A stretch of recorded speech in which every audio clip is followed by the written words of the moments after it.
What's going on, everybody? Mortem here, this time bringing you my guide to the secret ending for Pathfinder Wrath of the Righteous, a video that I have surprisingly not made up until now, given how much I've covered this one. But as I've been running through the game for my final few playthroughs, gathering up footage for a video on the entire story, I figured I have all of this footage together, having done the secret ending for myself, that it would be simply wasteful to not use it and finally get around to making this, and thus here we are. So hopefully this will wind up being extremely useful for someone if you want to get that ending for yourself, as it even today is still pretty rare, with Steam showing about less than 3% of people having obtained it. Now, with all of that said, it should be pretty self-apparent then that this is going to be full of spoilers because we're talking about the ending and the secret ending, no less. So if you're concerned about spoilers, obviously this guide isn't for you. But right away, here at the beginning, let's explain a few things. What is the secret ending? What is it in the context of the game at large? What are some of the requirements, etc.? So let's talk about what the secret ending is. Now, simply put, the secret ending of this game sees you actually ascending to the state of a demigod yourself. The normal ending of the game will typically see you either adhering to your mythic path in some way, which involves either closing or leaving open the world wound that causes demons to spill out into the world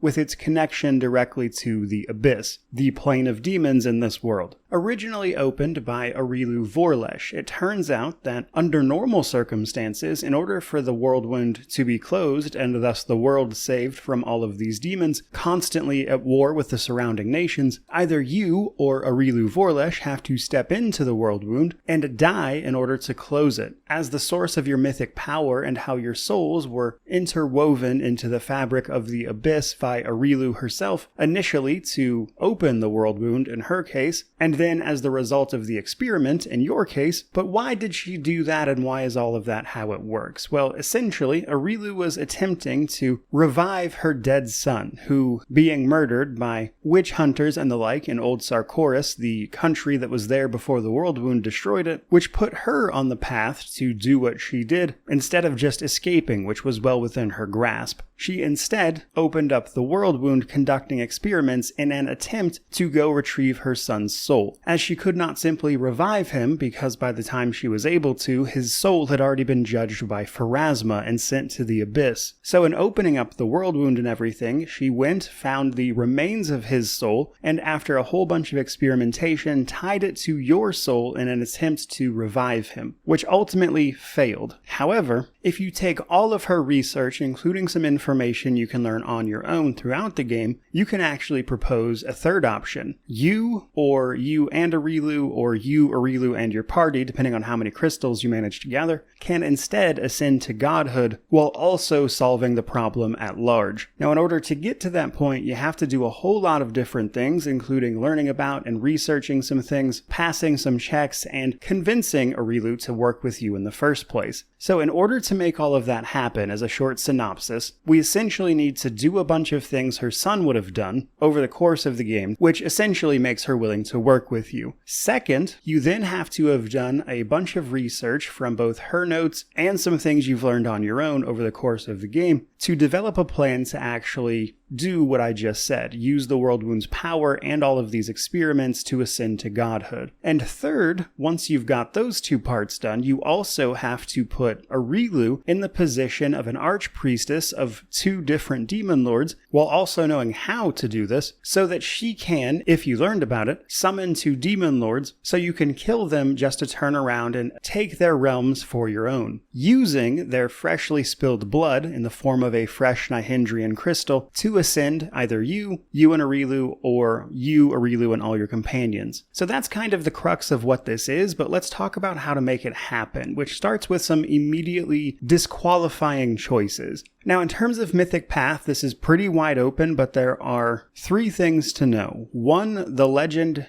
Mythic Path cannot get the secret ending because they ultimately forfeit their mythic power, and that power is required to ascend. The story of the legend Mythic Path simply does not allow for this. The swarm that walks Mythic Path is also unable to do this. This is because they lose access to the Crusade in the 5th act of the game, where you need to do a lot of the research necessary to make this happen. I've heard rumors it's possible to use a mod that will allow the swarm that walks to also achieve this ending, but in general, that Mythic mythic path comes so late into the game anyway, you could just choose not to take it via a different save file and go do the rest of the ending. So it just doesn't make a ton of sense to do all that, but just so you know. And then lastly, there's the true Aeon. So while you can achieve the secret ending via an Aeon mythic path, you have to be mindful of the true Aeon ending. Basically, the ending for that mythic path sees you doing things that would then disqualify the secret ending. So in order to get this secret ending with that Aeon path, you would essentially have to follow it right up until the end of the game and then suddenly make a different choice. So it just doesn't make a whole lot of sense, but it is technically speaking possible. Now, outside of those mythic paths, another disqualifier is that you can't use the auto crusade mode. So the crusade mode in the game that sees you managing armies and taking out forts and building your forts up, etc. on the map that a lot of people don't like can be turned off via an auto mode that essentially just kind of automates all of the mythic path stuff to a timer and gets rid of all of the superfluous parts of this. And in some ways that makes the game a lot easier for a lot of people, but turning that on will actually disqualify you from the secret ending, because part of the steps necessary to reach this ending are researching and understanding a bunch of information that you're going to find throughout the game via your crusade management window. And with auto crusade mode on, you won't get this information and thus it's not possible. And then the last two things. One, you need to finish your mythic quest line. You need to be mythic rank 10 in order to achieve this ending, and it is actually possible to go through the game and not actually finish or complete your transformation, and you cannot achieve the secret ending if that happens to you. So if you fail the transformation, such as you went the Aeon route and didn't actually uphold the values of an Aeon, etc., you can miss your transformation, and in those cases, you've locked yourself off from the ending. You have to finish it, which will give you mythic rank 9, which means then at the end of the game, you'll get mythic rank 10 right before it ends, and thus be okay. The other thing though is that technically you're working against a bit of a time limit. There is a specific week of the game that this has to happen in, that you have to end the game in, that is, but this timer is extremely generous. In fact, if you go really slow and do absolutely everything, you'll probably still come up short of this time limit by like 4 or 5 in-game months. It's very long. But basically, you need to finish the game by the 16th of Gosrin in 4717th, which basically means the 16th of April. Now, I've seen some reports that if you miss doing it in 4717, it's possible to do it like the next year afterwards, but I've never tested that because this timer is so extremely generous, it's just not necessary. But with that out of the way, let's go through each act of the game and discuss the things you need to do in order to make this ending happen. Now, I'm not going to go into detail about every single aspect of that act, and honestly, that video is coming as I cover the secret ending in my big story video that I'm working on, but this is going to be a little more direct than that. Starting all the way in the prologue of the game, right after Disqualifiers reveals himself and attacks Canabris and the little party at the beginning of the game, you're going to be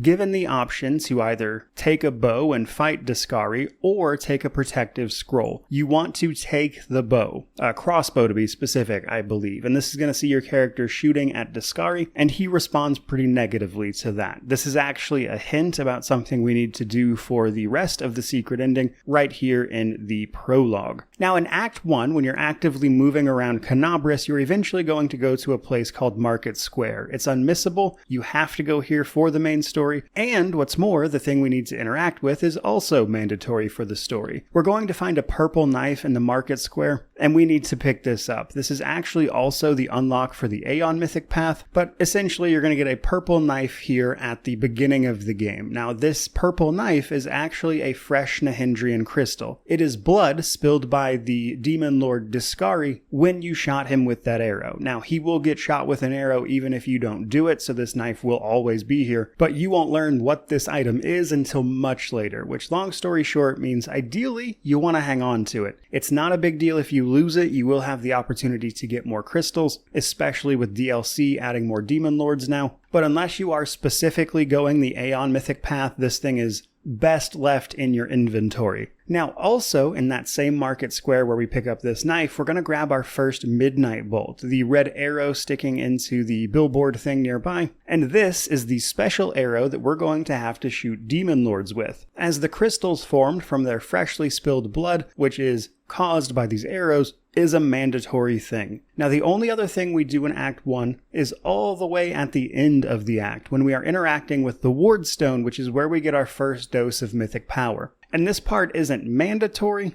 it's just that what you choose here could potentially cost you your mythic path. Specifically, if you took the remnants of the Aeon from the knife into yourself earlier, and you pick the Aeon mythic path here, it will actually destroy the knife. And as we just discussed, we need that knife. But then we come to Act 2. Now, Act 2 also has a bunch of optional steps for us, mostly in regards to exposing a traitor. We're going to get assigned some advisors as part of Act 2, and one of them is going to betray you. Her name is Nura. If you do some specific things, you can potentially uncover this before it happens and turn her over to your side, which is part of the Trickster mythic path. However, this has a little hidden side effect even if you don't go Trickster path, and that is because if you allow Nura to live after getting her on your side, she shows up in Act 5 to help you out with something that will make your life quite a bit easier and prevent you from having to let a bunch of people die. So first up, when you get to Leper's Smile, where the Vescivores will attack your party, go ahead and play through that like normal, or however you want to, but afterwards,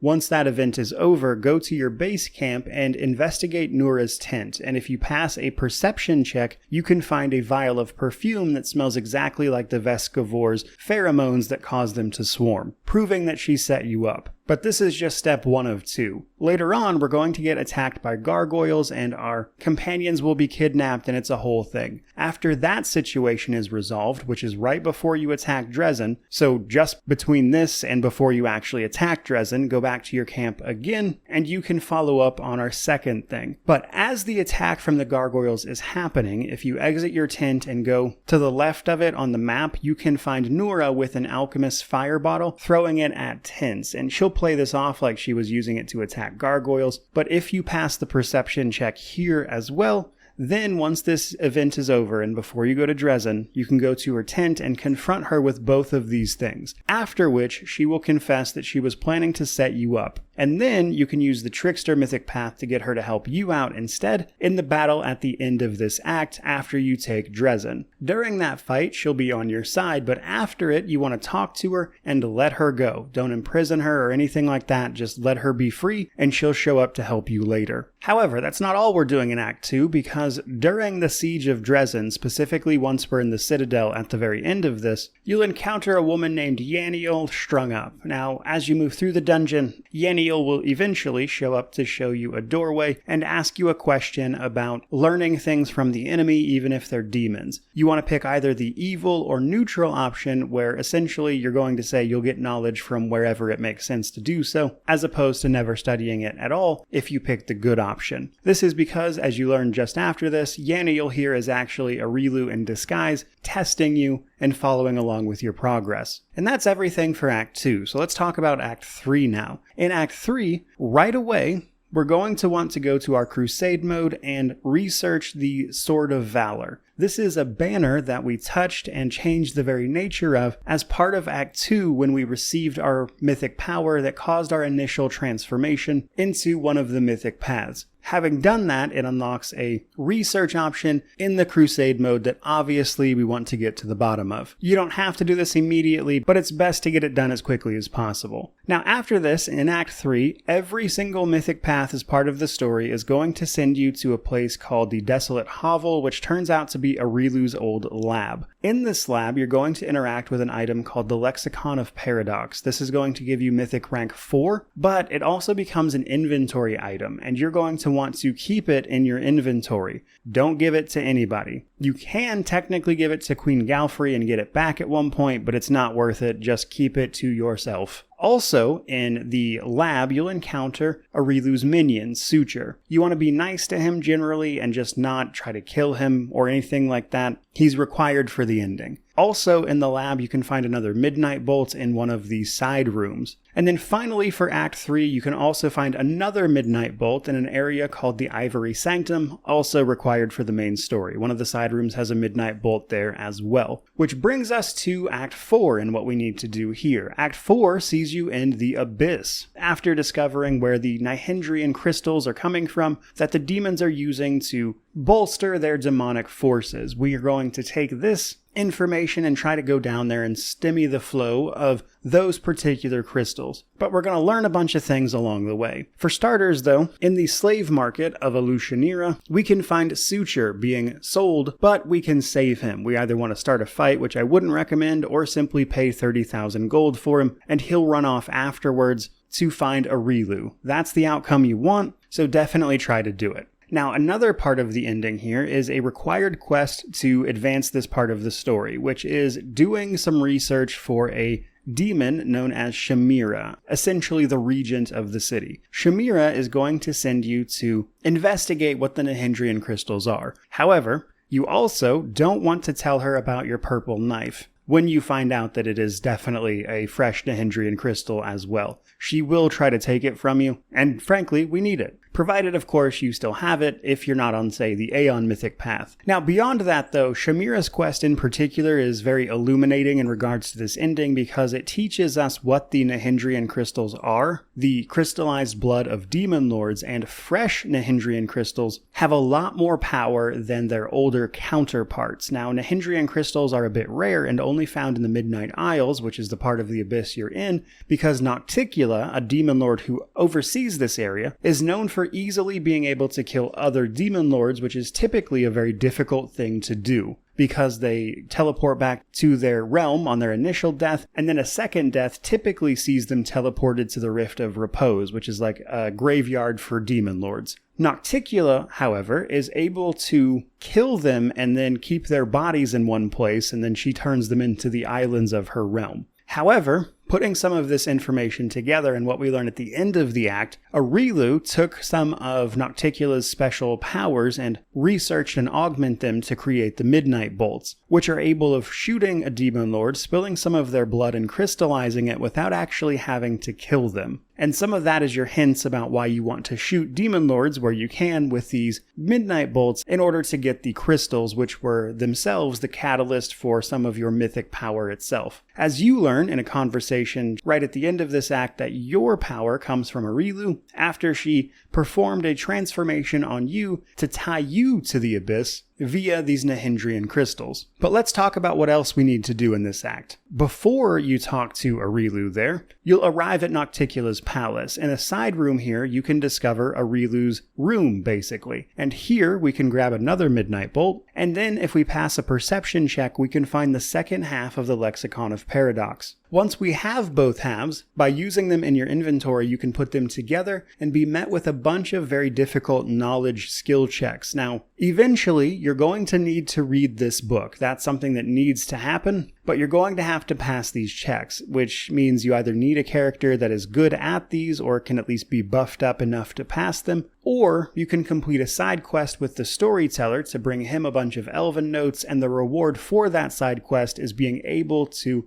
decipher this book without actually having to pass all of these checks. Now, if you fail at any of these, you can usually try again on your next mythic level, but I would just save it until the very end of the game when you have the best possible chance at it, or you complete that side quest and then save before you make the attempt. But one way or another, you need to read the information from this lexicon. And that information is simply that your mythic power has a limit. It will not last forever. And the more you use it, the quicker it drains. Eventually, it will kill you, which is part of the information we're also about to receive, because also in Nocticula's palace, we're going to go speak to Arilu when we arrive there. And we need to make some specific conversation options here. For starters, you want to start this conversation by mentioning Suture is with her, which you can only do if you saved him from the flesh markets earlier. Failing to do that will not give you the chance to pass a perception check mid-conversation later that you also have to pass to click on that conversation option to give you some information about Arilu specifically. But after you start the conversation with that option, she's eventually going to offer you mythic power. Do not accept it right away. Ask all of the questions. Tell her it's not going to be that easy and that you want answers. At which point you want to exhaust all the dialogue. After a couple of these dialogue options, you'll be able to make the perception check potentially if you asked about Suture earlier, and then you can click on that, which is also one of the things you need for the ending. Once you've exhausted all dialogue, she'll make a comment about how you're trying to get to the bottom of everything basically and approve of what you're doing. After that, accept the mythic power because that gives you a mythic rank and we need it. And then finally at the end of Act 4, in a place called the Coalfear Mines, you can A, find another Midnight Bolt here in the mines, but also the boss at the end of these mines is none other than Baphomet, a demon lord. So during this fight, you're going to need to equip a Midnight Bolt and shoot him with it. This is going to cause him to drop a fresh Nihindrian crystal, but right after this,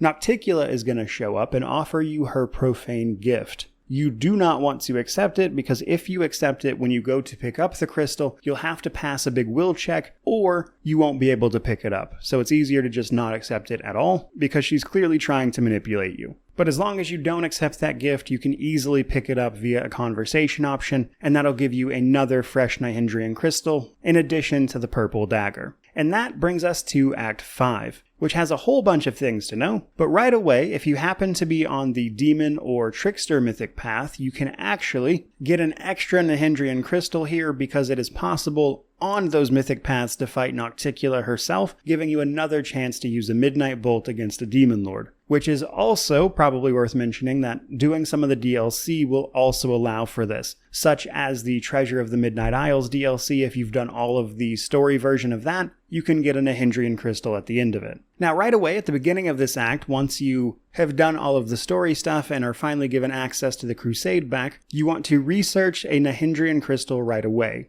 which you're going to receive that research card by simply picking up a fresh Nihindrian crystal. This is going to give you information about the nature of them and how powerful they are. After this, you're eventually going to go to a place called Pelura's Falls as part of Act 5, a place you may have already been to depending on your mythic path. This is a pretty short area at this point in time, as we need to go fight a guy at the back of the area who is going to try to run off with a bunch of records, forcing you to either stop him or let a bunch of priests die. If you got Nora to help you out earlier and let her go, she'll actually be here to stop him no matter what you do, allowing you to save both options. However, in the event that Nura is not helping you out, you want to stop the bad guy here. Otherwise, he's going to run off with research that you need for the secret ending. So once that's done, be sure to investigate everything in this room, and it will give you 2 research options based on the records of the Stargazers here at Pelura's Fall. This is the information about the date that the ending needs to happen, which is obviously pretty important for us. Now, another place we're going to have to go in Act 5 is the prison area of Baphomet, one of his labyrinths where he keeps prisoners, and once you've cleared this area, you need to go speak to a specific person, specifically someone we killed in Act 4. And this requires us to pass a perception check to find an outer area of this labyrinth, a sort of rocky area where you can go fight a purple worm boss. But to the side of this, there's actually an area you can only access by passing a mobility check. Now, if you come here before you clear out the main boss of this area, you'll just sense a presence. But once you've completed the area, if you come back here, you'll run into the ghost of Hepzamira, a demon we killed in Act 4. Talking to Hepzamira here will actually reveal that the archpriest of a demon lord is capable of summoning them the way she did to summon Baphomet at the end of Act 4. So basically just exhaust all of this dialogue and make sure you talk to her and understand all of this information. But the key piece of this is that an archpriest can summon the demon lord that they serve, who has to respond. It is not a summon they are allowed to ignore. Sort of a cosmic law thing. If their archpriest summons them, they have to show up. It doesn't mean they have to be happy about it, but they do have to show up. And then finally, as one of the last parts of the act, we have to go to a city called Iz. This is a big story moment where we're going to be fighting Disqualifiers, which is another opportunity to get a Nihindrian crystal. But before we do that, when we arrive at Iz, you have to make some choices about who to save. Now, it is possible to set this up in a way that saves absolutely everyone, but it's difficult to do, and it depends on some choices you made way earlier, so we're just going to talk about what you need to do for the secret ending. There is a location in this city called the Temple of the Stone Manuscript. It's basically straight ahead from where you start this map out at. Just go straight and you'll eventually reach it. The Temple of the Stone Manuscript is where you need to go first. This is where you're going to counter Anamora, the archpriest of Disqualifiers. You're going to kill her down here to keep her from destroying the place, but killing her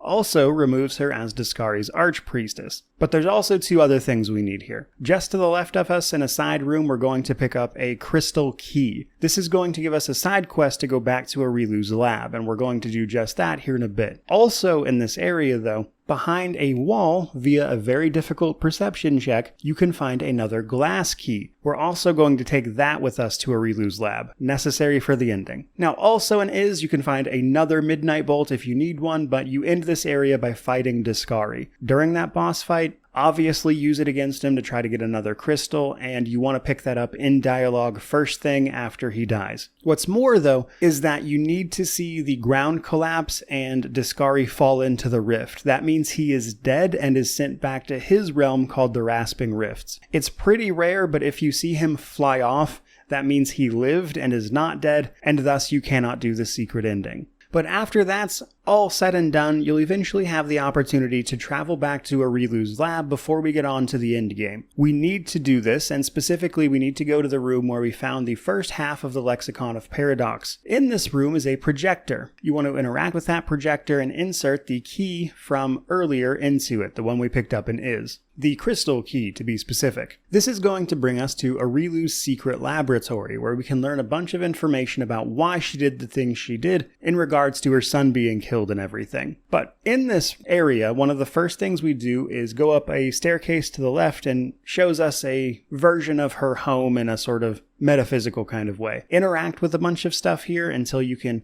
start picking things up in the room, and one of those things you can pick up is a blue summoning solution. We need that. Take it with you before you step into the portal to go further into this sort of dreamlike demiplane. This is going to bring us to a wooded area eventually, and pretty much dead ahead from where you start this area at, you can find a door seemingly in the middle of the woods. We're going to use the glass key that we got from Is on this door, which is going to bring us to a sort of library that we need to pick up Arilu's notes from. Basically loot everything in this room and then read them to give yourself access to another research project that needs to be done via the Crusade mode, allowing you to get an idea of what Arilu's plans were for the world wound and everything. Now once we leave this area with that information, in the wooded area we were just at, we're going to see a flashback of Arilu's son trying to summon something. This summons in a Balor, we need to kill it, and afterwards you want to use the summoning solution on the summoning circle that her son was using. There is no prompt to do this, you just kind of have to hover your cursor over it and discover it for yourself. It helps if you don't kill the Balor right on top of this, but once you do that, it's going to summon in a bunch of more enemies,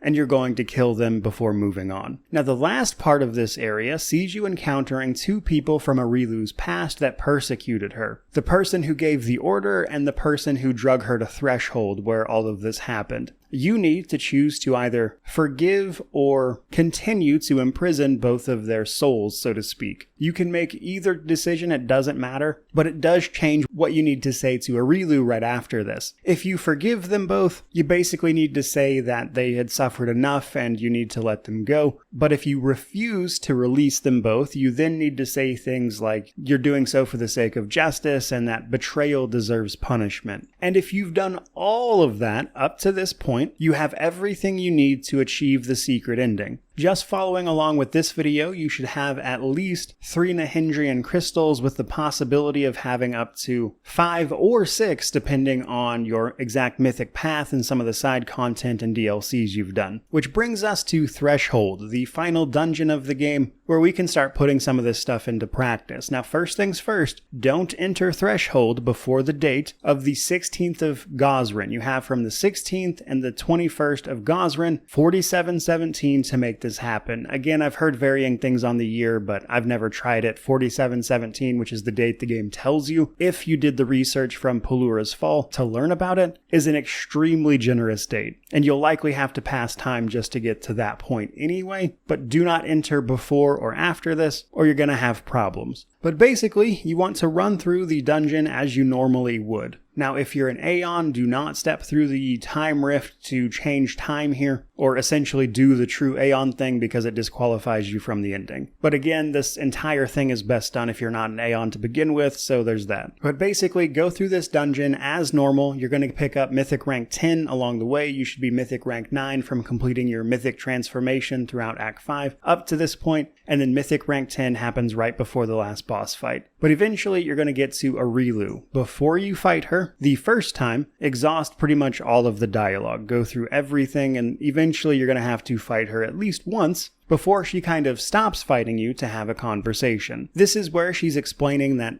one of you has to die to close the world wound, and you can have some back and forth here. Now, initially, we're going to present all of the things we did to be more like her son, basically. We're going to say, listen to me, you think this is a failed experiment, but what if you're wrong, is the conversation option. At which point you're going to run through all of the different things we've done throughout the game that she was looking for to see if you were more like her son. The conversation with Yaniel, when you asked her questions before accepting her power in Nocticula's palace, etc. There are 7 markers for this, and you need to have done at a minimum 5, but it's best to just do all of them. Now, once you've done those options, she's willing to forego the second fight you were about to have to get into in order to beat the game. Now, at this point, if you wanted to, you could just convince her to walk into the world wound and thus close it. But if you choose number 1 here, saying that you're sure there's another answer if they work together, we can talk a little farther. And this is where we can discuss all of the research and things we've studied along the way, such as deciphering the lexicon of paradox and the limits of mythic power, the research we've done on the Nahindrian crystals and how that's different from the Nahindrian crystals they've been using because we're pulling it from freshly slain demon lords, Arilu's own notes about how the world wound is impacting both the Abyss and Galarian at the same time, even though it's less pronounced in the Abyss specifically, and even how the Sword of Valor changed by our presence the same way it changed for Iomedae before she herself became a god, which is why she's known as the Inheritor, because she inherited Eridan's place, so to speak. And if you've done all of that and you explain it to her, you then get another option saying, now let's put all of that together, which is to say that if they absorbed the power of a freshly killed demon lord via these crystals and with the connection to the world wound, you would end up with something akin to the power of a demigod with an abyssal realm.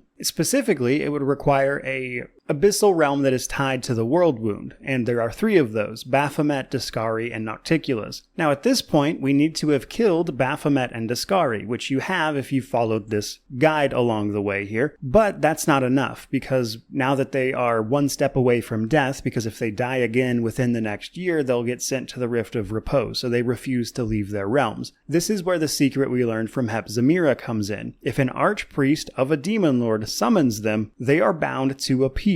And, as it just so happens, by killing Anamora in the city of Iz and the Echo of Discari here in Threshold, we have inadvertently made Arilu Vorlesh the archpriestess of both of those demon lords. And now that she knows she can summon them, she can force them to appear right here and now. But even if you were to do that, you would still have to channel a tremendous amount of power to even make something like that work. And this is where the date comes in, because the reason we need to enter Threshold at the specific dates we did is because these are the dates where the influence of the world wound is the strongest, meaning that we can channel its power to effectively fuel what we're trying to do, which is our ascension. And with that, when you summon Baphomet and Discari, you then have to fight them both to end the game. This is your last chance to get 2 more crystals to add to your collection. Now, after these guys are dead, we can finally ascend to our place as a demigod. Now, the exact ending here depends on how many crystals you manage to gather. You need a minimum of 1 just for yourself. And then if you have 5 of them, you can ascend with you and your party. That is to say, all of your companions, not just the ones in the dungeon with you,